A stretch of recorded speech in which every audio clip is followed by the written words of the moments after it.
বাংলাদেশে জুলাই আগস্টের গণ অভ্যুত্থান নিয়ে জাতিসংঘের মানবাধিকার বিষয়ক হাই কমিশনারের দপ্তরে প্রতিবেদনের প্রতিক্রিয়ায় অ্যামনেস্টি ইন্টারন্যাশনাল বলেছে, এই প্রতিবেদনে প্রমাণ পাওয়া গেছে বাংলাদেশ সাবেক সরকার ও নিরাপত্তা বাহিনী মানবাধিকারের ব্যাপক লঙ্ঘন করেছে, যা মানবতা বিরোধী অপরাধ। এই প্রতিবেদন দায়বদ্ধতা ও বিচারককে ত্বরান্বিত করবে। বৃহস্পতিবার অ্যামনেস্টি ইন্টারন্যাশনালের দক্ষিণ এশিয়ার আঞ্চলিক পরিচালক স্মৃতি সিং বিবৃতিতে এসব কথা বলেন। প্রতিবেদনে বলা হয়, জাতিসংঘের এই 105 পাতার প্রতিবেদনে বাংলাদেশে বিক্ষোভ দমনে শেখ হাসিনা সরকারের ভয়াবহ ও তীব্র মানবাধিকার লঙ্ঘনের চিত্র ফুটে উঠেছে।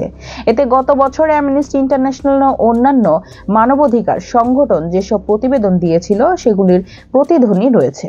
এই দেশের গুরুতর মানবাধিকার লঙ্ঘন শনাক্তের প্রচেষ্টা হিসাবে এই প্রতিবেদন গুরুত্বপূর্ণ, তবে জাতিসংঘকে এখানেই তার প্রচেষ্টা শেষ করা উচিত নয়।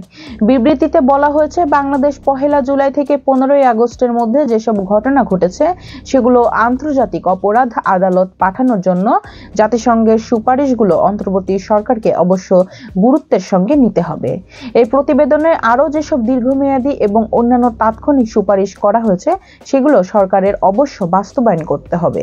এসব সুপারিশের মধ্যে অন্য কিছুর মধ্যে রয়েছে চলমান তদন্তে যথাযথ প্রক্রিয়া মেনে চলা, ন্যায় বিচারের নিশ্চয়তা দেয়া, বিচার ও নিরাপত্তা বিভাগ সংস্কার এবং জনপরিসরে কড়াকড়ি আরোপকারী কালো আইন বাতিল করা।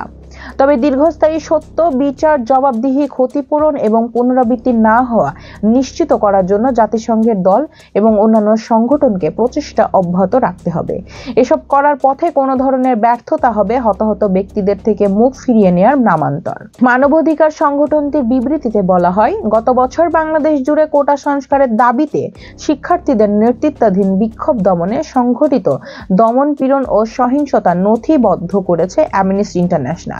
তারা একটি ভিডিও যাচাই সিরিজ বের করেছিলেন যেখানে শিক্ষার্থীদের বিক্ষোভ দমনে প্রাণঘাতী ও সরাসরি প্রাণঘাতী নয় এমন বেআইনি বল প্রয়োগের প্রমাণ নথিভুক্ত করা হয়েছিল। বাংলাদেশে 2024 সালের 1 জুলাই থেকে 15 আগস্টের সংঘটিত ঘটনা প্রবাহ বিশ্লেষণ করে জাতিসংঘের মানবাধিকার বিষয়ক হাই কমিশনার দপ্তর বুধবার একটি তথ্য অনুসন্ধান প্রতিবেদন প্রকাশ করেছে।